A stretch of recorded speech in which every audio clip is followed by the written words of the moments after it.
அடுத்து வரும் நிகழ்ச்சியானது ஜாய்ஸ் மேயர் ஊழியங்களின் நண்பர்கள் மற்றும் பங்காளர்களால் தாங்கப்படுகிறது.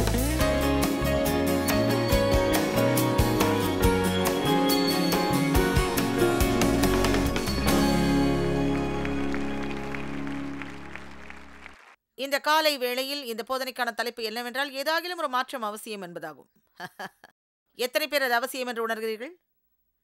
ஏதாவது ஒரு மாற்றம் அவசியம். அநேக நேரங்களில் நமக்கு பிடிக்காத காரியங்களை பார்க்கும்போது இவ்விதமாக கூறிடுவோம், ஏதாவது ஒரு மாற்றம் அவசியம். வருத்தமானது, நாம் அப்படி சொல்வதுண்டு, ஆனால் எதுவும் செய்வதில்லை. நாம் கடினமாக உழைக்கிறோம் என்பதை காணும்போது அப்படி சொல்லுகிறோம். நாம் அலுவல் நிறைந்து இருக்கிறோம் என்ற வெளிப்பாடு வரும்போது அப்படி சொல்கிறோம். நம்முடைய நாள்காட்டி நிறைந்து அதிகமான வேலைகளை வைத்துக் கொள்கிறோம். எனக்கு செஞ்சு முடிக்க வேண்டிய வேலை நிறைய இருக்கு, மாற்றம் கட்டாயம் தேவை, நான் மிக அலுவல் நிறைஞ்சு அழுத்தத்தோடு இருக்கேன், ஏதாவது மாற்றம் கட்டாயம் தேவை.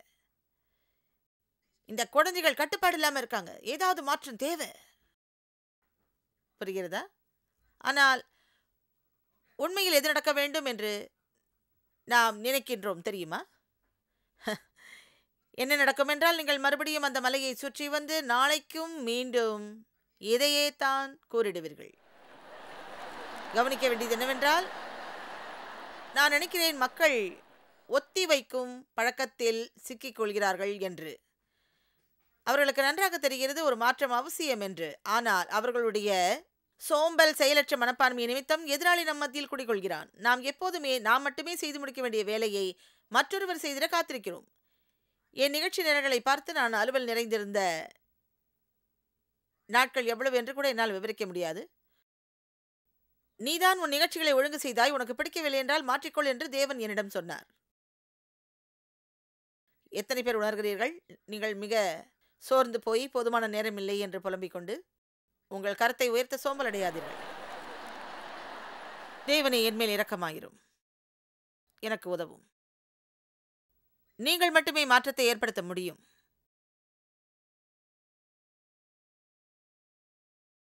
உங்களால் தான் முடியும். யார் உங்களுக்காக அதை மாற்றிடுவார்? மக்கள் நீங்கள் செய்யும்படி அதிக வேலையை கொடுப்பார்கள். அவர்கள் அதை மாற்றிட நீங்கள் எதிர்பார்க்க கூடாது. அவர்களுக்கு இன்னும் அதிகமான எதிர்பார்ப்புகள் உண்டாகும். நீங்கள் மாத்திர மாற்றத்தை ஏற்படுத்தக்கூடும். பலர் இப்படி கட்டுப்பாடின்றி இருப்பதைக் கண்டு உணரும்போது என்ன செய்கிறார்கள்? சிலர் கோபப்படுவார்கள், சிலர் சோர்வடைவார்கள், சிலர் சுய பிரதாபம் அடைவார்கள், சிலர் மற்றவர்களை குறை சொல்ல முயன்றிடுவார்கள், பலர் தாம் பாதிக்கப்படுகிறோம் என்று உணர்ந்திடுவர். ஆனால் நாம் செய்ய வேண்டியது என்னவென்றால், நமக்குள் சிறிய தணலை ஏற்படுத்தி கொண்டு இவ்வாறாக சொல்ல வேண்டும், இதில் மாற்றத்தை கொண்டு வர என்னால் செய்ய முடிந்ததை நான் செய்ய போகிறேன், இதில் மாற்றம் ஏற்படும்படி என்னால் இயன்றதை நான் செய்திருவேன் என்று. நாம் செய்ய முடிந்ததை நாம் செய்திருவோமானால் நம்மால் செய்திட இயலாததை தேவன் செய்திருவார். மிக எளிதானது. இதுவே வேதத்தின் கோட்பாடுகளில் எளிதான ஒன்றாகும். உங்களால் முடிந்ததை நீங்கள் செய்திருங்கள், உங்களால் இயலாததை தேவன் செய்திருவார். உதாரணத்திற்கு, ஒருவேளை உங்களால் பிரச்சனையை தீர்க்க முடியவில்லை, ஆனால் உங்களால் ஜெபிக்க முடியும். ஆக நீங்கள் ஜெபித்தால் தேவன் கிரியை செய்வார், நீங்கள் ஜெபிக்காவிட்டால் தேவன் கிரியை செய்ய முடியாது. ஆகவே நம்மால் இயன்றதை நாம் செய்திட வேண்டும். நீங்கள் சொல்லலாம், என்னால் இது முடியாது, என்னால் அது முடியாது, என்னால் முடியாது முடியாது முடியாது. உங்களால் முடியாததை குறித்து பேசுவதை விட்டுவிட்டு என்ன செய்ய முடியும் என்று பாருங்கள், அதை செய்யுங்கள். நீங்கள் வெட்டி எறியக்கூடிய ஒன்று உங்கள் வாழ்வில் இருக்கிறதா? ஒருவேளை நீங்கள் அதிக அலுவல் நிறைந்து சோர்ந்து போய் வேலை பளுவோடு இருந்தால், ஏதாவது ஒரு காரியம், ஒரே ஒரு காரியம் உங்கள் வாழ்வில் எவ்வகையிலும் அது கனி கொடுப்பதில்லை, வெட்டி எறிந்திடலாம் என்று இருக்கிறதா? உண்மை என்னவென்று அறியப்பட்டால் அதை ஆரம்பித்து செய்திரும்படி தேவன் உங்களிடம் கூறவில்லை, நீங்களாகவே அதை தொடங்கியிருப்பீர்கள். புரிகிறதா? அவரே தொடக்கவும் முடிவுமாக இருக்கிறார், ஆனால் அவர் தொடங்கிடாததை முடித்திட அவருக்கு அவசியம் இல்லை. நீங்களாகவே அதை தொடங்கிவிட்டீர்கள், நீங்களாகவே அதை முடித்திட வேண்டும். நீங்கள் வறண்ட ஆற்றங்கரையில் அமர்ந்து உங்களுக்கு பிரயோஜனமே இல்லாத ஒன்றை செய்து கொண்டிருக்கிறீர்கள், ஆனால் நீங்கள் எழுந்து போகவும் முற்படவில்லை. இதில் தேவன் என்ன செய்ய முடியும்? இன்று நீங்கள் விழிப்படைந்து சொல்ல வேண்டும், நான் முறுமுறுத்து குறை சொல்வதில் மிக சோர்ந்து போய்விட்டேன், என்னால் இயன்றதை செய்ய வேண்டிய நேரம் வந்தாகிவிட்டது, மேலும் என்னால் இயன்றதை நான் செய்திருவேன், ஆனால் பிறகு என்னால் இயலாததை தேவன் செய்திடுவார். ஆமென். உங்களால் இயலாது. ஒருவேளை உங்கள் திருமண வாழ்க்கையின் சூழ்நிலை மோசமாக இருக்கலாம். ஒரு பேச்சுக்கு வைத்துக் கொள்வோம், நீங்கள் ஒரு பெண் திருமணமானவர், அந்த நபரோ, அதாவது இருக்கிறவர்களேயே மகா கொடூரமான நபர், நீங்கள் தோல்வியான நிலையை உணர்கிறீர்கள். மேலும் நீங்கள் சுய பரிதாபத்தோடு அதை குறித்து முறுமுறுத்துக் கொண்டு குறை கூறிக்கொண்டு மிக விரக்தியோடு ஒரு பாதிக்கப்பட்டவர் போல் எப்போதும் இதையே கூறுகிறீர்கள். ஏதாவது ஒரு மாற்றம் அவசியம், ஏதாவது மாற்றம் அவசியம், மாற்றம் அவசியம். அவரை உங்களால் மாற்ற முடியாது. ஆனால் நீங்கள் என்ன செய்யலாம் என்று கூறுகிறேன். நீங்கள் ஜெபிக்கலாம். மேலும் நீங்கள் சில விதைகளை விதைக்கலாம். எப்படி என்றால், அந்த நபரில் உங்களுக்கு பிடித்த ஒரு காரியத்தை கண்டுபிடித்து அதனை நீங்கள் சுட்டி காண்பிக்க ஆரம்பிக்கலாம்.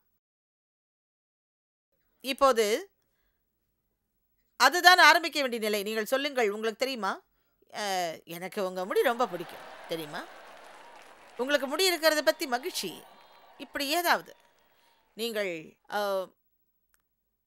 நேர்மறையாக கூறிடும் வகையில் ஏதாவது ஒன்று அவரை பாராட்டி சொல்லக்கூடிய எதையாவது அவரிடம் சொல்லுங்கள். பிறகு சொல்லுங்கள், தேவனே, என்னால் இவ்வளவுதான் முடியும். ஆனால் நீங்கள் இந்த விதையை எடுத்துக்கிட்டு எனக்கு அறுவடையை தருவீங்க இல்லையா?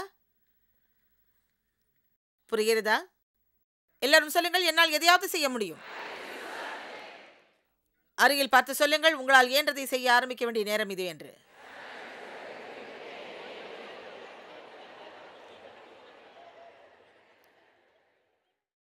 ஒன்று தெரியுமா, நான் தெய்வ வார்த்தையை படித்து உணர்ந்த போது, அதாவது சாத்தான் என்னுடைய குழந்தை பருவம், எனது அறியாமை,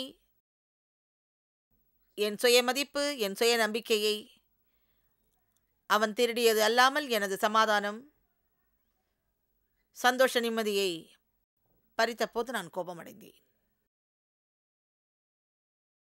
எசாயா 43:18-19.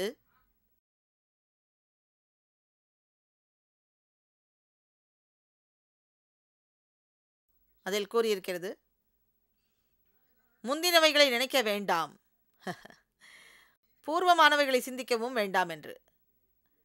என்னால் அந்த வருடங்களை திரும்ப பெற இயலாது. ஆனால் அந்த நினைவுகளை என் மனதை விட்டு அகற்ற முடியும். புரிகிறதா?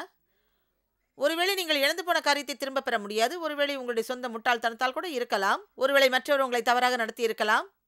ஒருவேளை நீங்கள் சில தவறுகள் செய்திருக்கலாம். ஒருவேளை சில உறவுகளை இழந்திருக்கலாம். பொருளாதார பற்றாக்குறை இருந்திருக்கலாம். ஒருவேளை நீங்கள் உதாரித்தனமாக வாழ்ந்திருக்கலாம். உங்களை சரியாக கவனித்துக் கொள்ளாமல் உடல் பலவீனம் ஏற்பட்டிருக்கலாம். மேலும் அதாவது இவ்வாறான சில காரியங்களை நீங்கள் மீண்டும் அக்காலத்துக்கு சென்று அவைகள் இருக்க வேண்டிய விதமாக செய்ய முடியாது. எதை முதலில் செய்திடலாம் என்று வேதம் கூறுகிறது என்றால், முந்தினவைகளை நினைக்க வேண்டாம், பூர்வமானவர்களை சிந்திக்கவும் வேண்டாம். இதோ புதிய காரியத்தை நான் செய்கிறேன். நான் செய்வேன், செய்திடுவேன், செய்திடலாம் என்றல்ல, ஆனால் நான் புதிய காரியத்தை செய்கிறேன். மேலும் நேர்மையான உண்மை உள்ளது. நீங்கள் ஒன்றும் செய்திட முடியாத உங்களுக்கு நேர்ந்த கெட்டதை குறித்து யோசித்துக் கொண்டிருக்கும் வரையில் இப்போது தேவன் என்ன செய்ய முயற்சிக்கிறார் என்பதை நீங்கள் பார்க்க போவது இல்லை. எப்படி என்றால், உங்கள் வாழ்வில் ஒரு நபர் இருக்கிறார். ஆனால் நீங்கள் யோசிப்பது, அவர் அப்படி இல்லையே, அவர் அப்படி இல்லை, அப்படி இல்லை, அப்படி இல்லை. ஒரு நல்ல குணமும் இல்லாதவர் என்று மனு குலத்தில் ஒருவரும் இல்லை.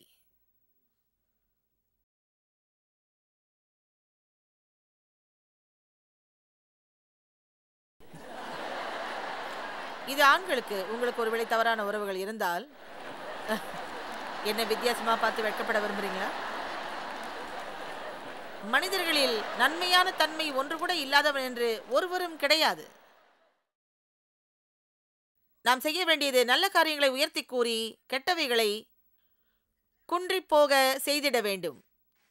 தேவன் சார்பில் இருந்திருங்கள். எப்போதும் புகார் சொல்வதை விட்டுவிட்டு உங்களால் இயன்றதை செய்ய ஆரம்பியுங்கள். மேலும் உங்களால் இயலாததை தேவன் செய்திருவார். தேவன் சோம்பல்தனத்தை ஆசீர்வதிப்பதில்லை. அவர் ஒத்திவைக்கும் தன்மையையும் தாமதிப்பதையும் விரும்புவதில்லை. தேவன் புதிய காரியத்தை செய்கிறார். உங்கள் மனதில் பழையவைகள் விலக விரும்புகிறார். ஒருவேளை நீங்கள் இப்போது சொல்லலாம், ஒன்று தெரியுமா, நான் ரொம்ப சோர்ந்து போயிருக்கேன், என்னைய குழப்பத்துக்கு உள்ளாக்கிக்கிட்டேன், எனக்கு நிறைய அர்ப்பணிப்புகள் இருக்கு, நான் ரொம்ப பிஸி, என்னோட குழந்தைங்களை கவனிக்க முடியாத அளவுக்கு வேலை அதிகம், இப்போ அவங்க ரொம்ப மோசமாயிட்டாங்க, என் வீடும் சீர்கேடா இருக்கு. நீங்கள் என்ன செய்ய வேண்டும் தெரியுமா? இவைகளை சரிப்படுத்த உங்களால் இயன்றதை செய்ய ஆரம்பியுங்கள். ஆனால் இழந்து போனதை திரும்ப பெற இயலாததை குறித்து துக்கப்பட வேண்டாம். ஏனென்றால் நீங்கள் உட்கார்ந்து அதை குறித்து இப்படி யோசித்தால், நான் அப்படி செஞ்சிருக்கலாம், இப்படி செஞ்சிருக்கலாம், அப்படி செஞ்சிருக்கலாம், அப்படி நினைப்பது இன்றைக்கு தேவன் உங்களுக்கு கொடுக்கும்படி வைத்திருக்கும் பலத்தை திருடிவிடும். ஆமென். நீங்கள் செய்ய நினைத்ததை இப்போது ஒன்றும் செய்ய முடியாது. ஆனால் இப்போது என்ன செய்ய வேண்டுமோ அதனை உங்களால் முழுமையாக செய்ய முடியும். மேலும் நான் எனது 30ஆம் வயதுகளில் தேவனுடைய வார்த்தைக்கு என் கண்கள் திறக்கப்படுவதற்கு முன்பு நான் கண்டறிந்தேன், சும்மா இருந்து என் வாழ்வை குறித்து குற்றம் சொல்வதை விட நான் எதையாவது செய்ய வேண்டும் என்பதை. நான் தெய்வ வார்த்தையில் செயல்பட வேண்டும். மேலும் நான் என்னை படிப்பிக்க வேண்டும் என்று வார்த்தை என்ன சொல்லுகிறது என்பதை நான் அறிய வேண்டும். பிறகு நான் என் மனதை மாற்ற வேண்டும், என் மனப்பான்மையை மாற்ற வேண்டும். நான் பேசுகிற விதத்தையும் நான் நடந்து கொள்ளும் விதங்களை மாற்றிட வேண்டும். நன்மைக்கு ஏதுவாக என்ன நடந்தது தெரியுமா? தெய்வ வார்த்தை கிரியை செய்தது. உண்மையை சொல்கிறேன், நான் வழக்கமாக நினைத்த காரியங்களை நான் நினைப்பதே இல்லை. எனது வாழ்க்கை கடந்த 10 வருடங்களாக மிக அருமையாக இருக்கிறது. ஒருவேளை எனக்கு அந்த 10 வருடங்கள் மட்டுமே இருந்திருக்குமானால் அந்த 10 வருடங்களை தவிர வேறு எதுவும் இல்லை. அது நல்ல காலங்களாக இருந்தது. ஆமென். மேலும் தேவன் உங்கள் வேதனைக்கு பதிலாக இரட்டத்தனையாய் கொடுப்பார். வேதம் வாக்களிக்கிறது, தேவனை உண்மையாக தேடுகிறவர்களுக்கு அவர் பலன் அளிப்பார் என்று. அவர் நீதியின் தேவன், அவர் சரிகட்டுகிற தேவன். மேலும் ஏசாயா 61:7-8 அதில் கூறப்பட்டுள்ளது, உங்கள் வெட்கத்திற்கு பதிலாக இரட்டத்தனையாய் பலன் வரும் என்று. யோபுவிற்கு அதிக வேதனைகள் இருந்தது, ஆனால் இறுதியில் அவன் முன்பு இருந்ததை காட்டிலும் இரட்டிப்பான ஆசீர்வாதம் பெற்றான். ஆக நீங்கள் இழந்தவைகளுக்காக துக்கப்படுவதை விட்டுவிட்டு இன்றைய இரட்டிப்பான நன்மையை பிரகடனம் செய்திட ஆரம்பியுங்கள். தேவன் உங்களுக்காக ஒரு பலனை வைத்திருக்கிறார். ஆனால் நீங்கள் ஒரு புதிய மனப்பான்மை கொண்டிருக்க வேண்டும். நீங்கள் பாதிக்கப்பட்ட உணர்வோடு உட்கார்ந்து கொண்டு உங்களுக்காக நீங்களே வருத்தப்பட்டு கசப்போடு வெறுப்போடு கூற வேண்டாம், ஏதாவது ஒரு மாற்றம் அவசியம் என்று. வேதத்தில் தங்கள் இலக்கை மாற்றி அமைத்துக் கொண்ட சிலரை குறித்து இப்போது பார்க்கலாம். உங்கள் இலக்கை அடைய நீங்கள் செய்ய வேண்டிய சில காரியம் உண்டு. உங்கள் தலையெழுத்தை குறித்து கூறுகிறது. அதுதான் என் தலையெழுத்து. சரி, தலையெழுத்து போலவே ஆகட்டும். உங்களுக்கு தலையெழுத்தை பற்றி தெரியும். கிறிஸ்தவர்களுக்கு ஒரு இலக்கு இருப்பதை குறித்து எனக்கு மகிழ்ச்சி. எனக்கு நல்ல ஆரம்பம் இருக்கவில்லை, ஆனால் நல்ல முடிவை நான் கொண்டிருப்பேன். மேலும் நாம் எப்படி இருக்கிறோம் என்பதை விட எப்படி முடிக்கிறோம் என்பதுதான் அவசியம். ஆரம்பம் எப்படி இருந்தாலும் முடிவு நன்மையாக இருக்க வேண்டும். மேலும் உங்களுக்கு இது காலதாமதம் அல்ல. காரியங்களை மாற்றி அமைக்க நேரம் இல்லாமல் இல்லை. நல்ல உறவுகளை கட்டி எழுப்ப நேரம் போதாமல் இல்லை. கடன்களில் இருந்து விடுதலை பெற நேரம் போதாமல் இல்லை. உங்கள் வீட்டை சுத்தம் செய்ய போதுமான நேரம் இல்லாமல் இல்லை. உங்கள் சரீரத்தை பாதுகாக்க போதிய நேரம் இல்லாமல் இல்லை. உங்களுடைய நாட்குறிப்புகளை மாற்றி அமைக்க போதிய நேரம் இல்லாமல் இல்லை. நீங்கள் சும்மா உட்கார்ந்து கொண்டு அதிக வேலை பளுவோடு இப்படியாக ஏதாவது மாற்றம் தேவை. ஓ கடவுளே, என்னால் இதை தாங்க முடியல, ஏதாவது ஒரு மாற்றம் தேவை என்று கூறாதிருங்கள். அது வெறும் தந்திரம். அது உபயோகமற்ற ஒன்று, முடிவே இல்லாத சுழற்சி போன்றது. நீங்கள் மிகவும் சந்தோஷம் அடைந்திடுவீர்கள் இப்படியாக சொன்னால். என்னவென்று தெரியுமா? பிசாசு என்னிடமிருந்து நிறைய திருடி விட்டான். எனக்கு தெரியும், தேவன் இல்லாமல் என்னால் எதுவும் செய்ய முடியாது. ஆனால் நான் செய்யும்படி தேவன் காண்பிக்கும் அனைத்தையும் நான் செய்ய போகிறேன். என்னால் இயன்றதை நான் செய்வேன். என்னால் முடியாததை தேவன் செய்வார்.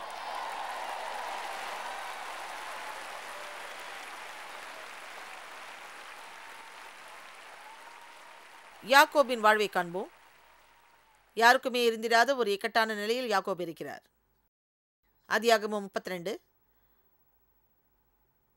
ஒரு நாள் அவன் வாழ்க்கையோடு சோர்ந்து போனான். யாக்கோபு ஒரு பொய்யன், ஏமாற்றுக்காரன், கேடானவன், ஆள்மாறாட்டக்காரன், ஒரு திருடனும் கூட. ஆனால் அவன் தேவனை அறிந்தவன். ஆனால் அவன் தனக்கு வேண்டியதை அடையும்படிக்கு மிக சுயநலத்தோடு செயல்பட்டான். மேலும் அவன் சரியான நேரத்தில் அவன் சரியானதாக அதனை கொண்டிருக்க வேண்டும் என்கிறார் என்பதை அறிய அவன் தேவனை நம்பவில்லை. யாக்கோபு தானாகவே அதனை அடைந்திட வேண்டும் என்று அங்கு இருந்தான். இங்குள்ள சிலர் யாக்கோபோடு தொடர்புடையவர்கள் என்று நான் நினைக்கிறேன். யாக்கோபு தவறான அனைத்து காரியங்களையும் செய்தான். அதாவது அவன் இந்த சீர்கேடான நிலையில் தன் சகோதரனை புத்திரபாகத்தில் ஆள்மாறாட்டம் செய்து அவனை ஏமாற்றினான். இப்போது யாக்கோபு தன் சகோதரனின் நிமித்தம் பயந்து நடுங்கும் சூழ்நிலையில் இருக்கிறான். நீங்கள் தவறான காரியத்தை செய்யும் போது அதன் முடிவாக பயத்தில் வாழ்கிறீர்கள். இங்கு அவன் வாழ்நாள் முழுவதும் ஓடி ஒளிந்து கொள்ளுகிறான். அநேக வருடங்களாக, ஆண்டுகளாக ஓடி ஒளிந்து கொண்டிருக்கிறான். அவனுக்காக அமைத்துக் கொண்ட அருமையான வாழ்க்கையை வாழ அவன் முயலுகிறான். மேலும் அவன் ஓடுவதும் ஒளிந்து கொள்வதுமாக இருக்கிறான். கடைசியாக ஒரு நாள் வாழ்க்கையை வெறுத்தவனாக இப்படியே இனியும் வாழ்ந்திட விருப்பமில்லாதவனாக சோர்வோடு நிற்கிறான். கட்டாயம் அவன் சொல்லி இருப்பான், ஏதாவது ஒரு மாற்றம் அவசியம் என்று. அதன் பிறகு அவன் மாற்றமடைவதற்கான பொறுப்பை ஏற்றுக்கொண்டான். அதுதான் நான் சொல்ல விரும்பும் காரியம். நம் வாழ்வின் அநேக பகுதிகளில் மாற்றம் அவசியமாயிருக்கிறது. ஆனால் நாம் தான் அதற்கு பொறுப்பேற்று கூற வேண்டும், நான் இதை மாற்றப் போகிறேன் என்று. தேவன் இல்லாமல் நம்மால் ஒன்றும் செய்ய முடியாது. ஆனால் தேவனும் நீங்கள் இல்லாமல் ஒன்றும் செய்ய போவதில்லை. ஏனென்றால் உங்கள் வாழ்வில் நீங்களும் தேவனும் பங்காளர்கள். உங்கள் வாழ்வில் நீங்களும் தேவனும் பங்காளர்கள். அதன் அர்த்தம் என்னவென்றால், உங்களுக்கும் பங்குண்டு, அவருக்கும் பங்குண்டு. உங்களால் இயன்றதை நீங்கள் செய்யுங்கள். உங்களால் இயலாததை தேவன் செய்வார். ஆதியாகமம் 32:22. ஆனால் அவன் ராத்திரியில் எழுந்து தன் 2 மனைவிகளையும் தன் 2 பணிவிடைக்காரிகளையும் தன் 11 குமாரர்களையும், அவனுக்கு ஏன் பிரச்சனை இருந்ததுன்னு எனக்கு தெரியுது. 2 மனைவி இல்ல, 2 மனைவி 11 பிள்ளைகள். நான் சொல்லியிருப்பேன், ஏதாவது ஒரு மாற்றம் கட்டாயம் தேவை என்று.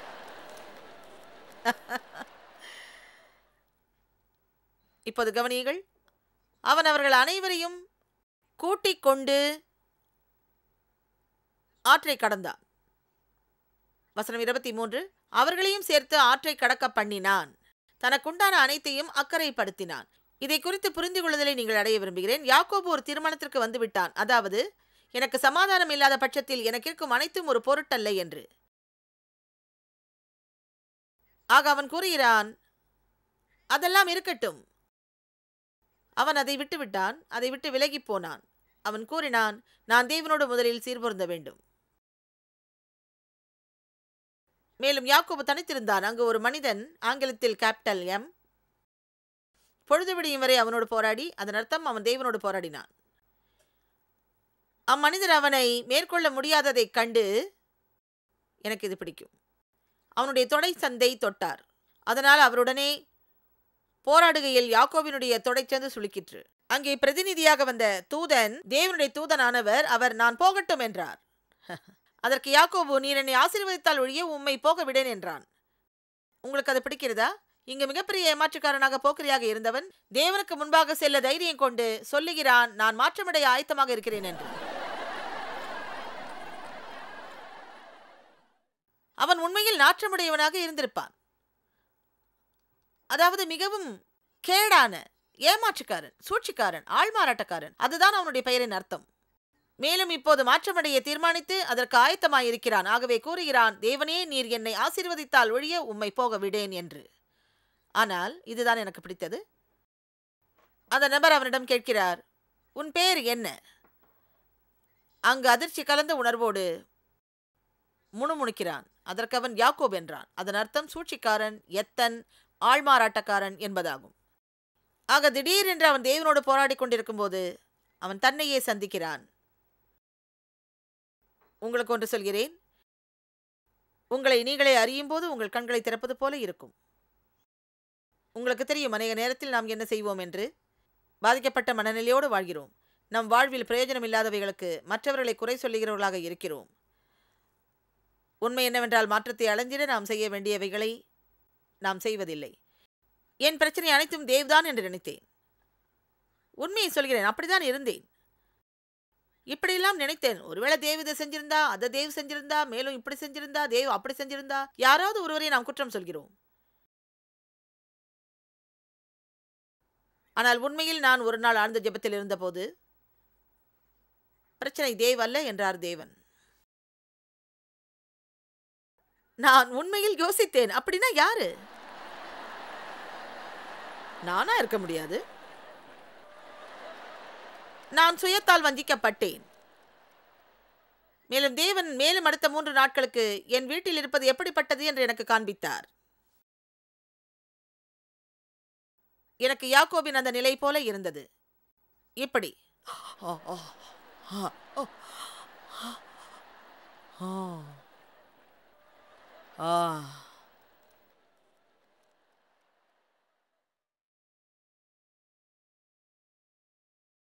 வசனம் 28. அப்போது அவர், உன் பேர் இனி யாக்கோபு எனப்படாமல் இஸ்ரவேல் எனப்படும், தேவனோடு போராடினாய் என்றார். மேலும் இது எனக்கு பிடித்த ஒன்று, ஏனென்றால் நீ தேவனோடும் மனிதனோடும் தேவ பலத்தோடும் மனித பலத்தோடும் போராடி மேற்கொண்டாய். வேறு வார்த்தையில், தேவன் ஒரு நபர் தைரியமாக சொல்வதை விரும்புகிறார். அதாவது, நான் கேடான வாழ்க்கை வாழ்ந்திட்டேன் என்று எனக்கு தெரியும், ஆனால் இப்போது அதை விட்டு விலக விரும்புகிறேன். நான் உமக்கு நேராக வருகிறேன். மேலும் தேவனே, நான் உம்மோடு போராடப் போகிறேன். மேலும் வேதத்தில் எனக்கென காணப்படும் அனைத்தையும் பெறும் வரை உம்மை விடமாட்டேன் என்று கூறுபவன். புரிகிறதா? நம்பிக்கையற்ற நிலை என்று ஒன்றுமே இல்லை. இந்த கட்டிடத்திலும் இல்லை, உலகில் நீங்கள் எங்கிருந்து பார்த்தாலும் சரி, அப்படி ஒன்றும் இல்லை. உங்களுக்கு போதிய நேரம் இல்லாமல் இல்லை. தேவன் புதிய ஆரம்பங்களின் தேவனாக இருக்கிறார். 2வது சந்தர்ப்பம், 3வது சந்தர்ப்பம், உங்களுக்கு என்ன வேண்டுமானாலும் சரி. மேலும் நீங்கள் உங்கள் கடந்த காலத்திலிருந்து விடுதலை பெற்று எதனை நீங்கள் அடையும்படி இயேசு மரித்தாரோ அதனை அடையும் வரை நீங்கள் தேவனோடு போராட வேண்டும். அதை விட்டு இதை கூறுவதால் இது நடக்கப் போவதில்லை. ஏதாவது ஒரு மாற்றம் அவசியம். யாக்கோபு இப்படிப்பட்ட தீர்மானத்திற்கு அந்த ஆற்றங்கரையில் அமர்ந்து வார்த்தைகளாய் மட்டும் கூறிவிடவில்லை. ஒரு மாற்றம் கட்டாயம் அவசியம். அப்படி இருந்தால் இன்று வரை அங்கேதான் இருப்பான். இல்லை, அவன் கூறினான், எனக்கு ஒன்றுமே இல்லை. என்னால் நேர்த்தியாக வாழ இயலாவிட்டால் ஒன்றுமே இல்லை. நான் வாழும் நிலையை விட்டு முற்றிலும் திரும்பி தேவனை மாத்திரம் பற்றிக் கொள்ள வேண்டும். என் வாழ்வில் அவர் ஆசீர்வாதத்தை கொண்டிருக்க வேண்டும். ஆகவே அவன் தேவனோடு போராடினான். உங்களில் சிலர் இங்கு ஒரு அற்புதத்தை எதிர்பார்த்து வந்திருக்கலாம். நீங்கள் செய்ய வேண்டியது என்னவென்றால், வீட்டுக்கு போய் அடுத்த ஒரு வாரம் தேவனோடு போராடுங்கள். ஆமென். ஒருவேளை அது உங்களை கூட்ட நெரிசலில் இருந்து வெளியேற்றி உங்களுக்கான தனிப்பட்ட வார்த்தையை கொடுத்திடலாம். ஒருவேளை நீங்கள் நினைக்கலாம், ஒருவர் என் மீது கரங்களை வைத்த மாத்திரத்தில் அனைத்தும் மறந்துவிடும் என்று. என்னிடம் உங்களுக்கான வார்த்தை இருக்கிறது. குறை கூறுவதை விட்டுவிட்டு முறுமுறுக்காமல் எதையாவது செய்திடுங்கள். உங்களுக்குடைய கரைகள் வற்றி போய் இருந்தால் முன்னேறுங்கள். குதிரை மரித்து 10 வருடமாயிருந்தால் விட்டு இறங்குங்கள்.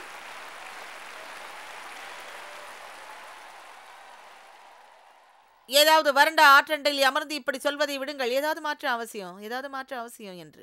இன்று நான் யோசித்தேன், எத்தனை பேர் தாங்கள் விரும்பிடாத வேலையில் இருந்து கொண்டிருக்கிறார்கள். உண்மையில் அதற்கான வரமோ அழைப்போ அவர்களுக்கு இல்லை. அதை செய்வதில் சந்தோஷம் இல்லை, சமாதானம் இல்லை, நிறைவடையாத நிலையை உணர்கிறார்கள், வறட்சியை உணர்கிறார்கள், மிக வேதனைப்படுகிறார்கள். அதை உணர்ந்து நீங்கள் சுற்றி இருப்பவருடன் வெளிப்படுத்துகிறீர்கள். ஏனென்றால் நமக்குள் உணரப்படும் தன்மையே நம்மிலிருந்து வெளிப்படும். சரியான தீர்மானம் எடுக்க தைரியமில்லாத நிலை நம்மை சுற்றி இருப்பவர்களை பாதிக்கும். உங்கள் முழு வாழ்வையும் உங்களுக்கு விருப்பமில்லாத ஒன்றை செய்யவும், எப்போதோ உங்களுக்கு நல்லதாக தோன்றிய ஒன்றை செய்யும்படி கழிப்பது விபரீதமானதாகும். ஆனால் இனியும் அப்படி இருக்க இயலாது. அது உங்களுக்கு வறண்ட ஆற்றை போல இருக்கும். மேலும் உங்களுக்கு வறண்ட ஆற்றங்கரையின் பழக்கம் இல்லாவிட்டால் எலியாவை பாருங்கள்.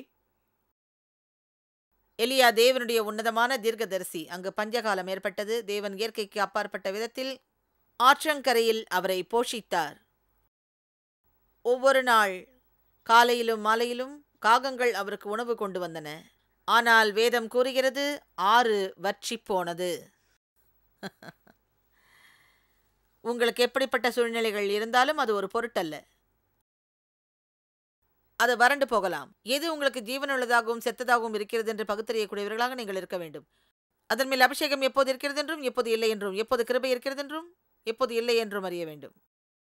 புதிய ஒன்றை முயற்சிப்பதை விட்டுவிட்டு இன்னமும் எத்தனை பேர் இன்றும் வறண்டு போன ஆற்றங்கரையில் உட்கார்ந்திருப்பதை பார்த்து அதிர்ச்சி அடைகிறேன். ஏதோ செய்ய நினைக்கிறார்கள், ஆனால் பயப்படுகிறார்கள். ஒருவேளை தவறு செய்தால் பணத்தை குறித்து யோசிக்கிறார்கள். அது இது என்று ஏதோ ஒன்று சொல்கிறேன். உங்களுடைய சமாதானம், சந்தோஷம் தேவனுக்கு முன்பான உங்களுடைய நீதிக்கும் மேலாக முக்கியம் வாய்ந்ததென்று எதுவும் இல்லை.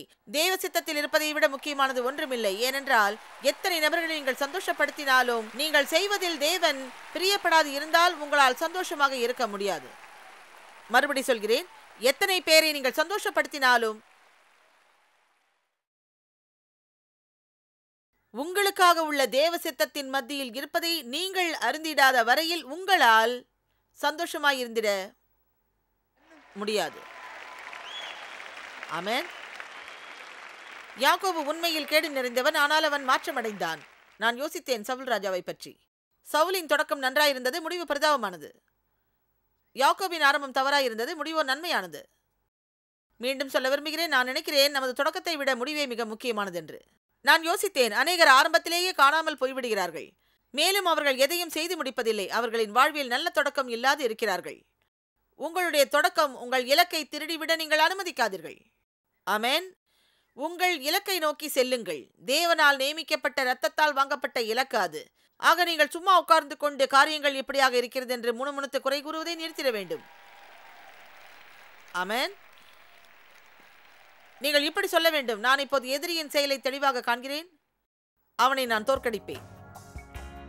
நான் அவனை தோற்கடிக்க பண்ணுவேன். பங்காளர்களுக்கும் எங்களது நன்றியையும் பாராட்டுகளையும் தெரிவிக்கிறோம். ஒன்றாய் இணைந்து நாம் பசியுள்ளவர்களை போஷித்து உடைகளை கொடுத்து தேசங்களுக்கு சுவிசேஷத்தை சொல்லி வருகிறோம். எங்களை தொடர்பு கொண்டு உங்கள் ஜெப தேவைகள் மற்றும் எங்களின் வெளியீடுகள் பற்றி அறிந்து ஜாய்ஸ் அவர்கள் நிகழ்ச்சிகளை அறிந்து எங்களோடு இணைந்து தேவ அன்பை உலகிற்கு பரவச் செய்யுங்கள். அடுத்து வரும் நிகழ்ச்சியானது ஜாய்ஸ் மேயர் ஊழியங்களின் நண்பர்கள் மற்றும் பங்காளர்களால் தாங்கப்படுகிறது.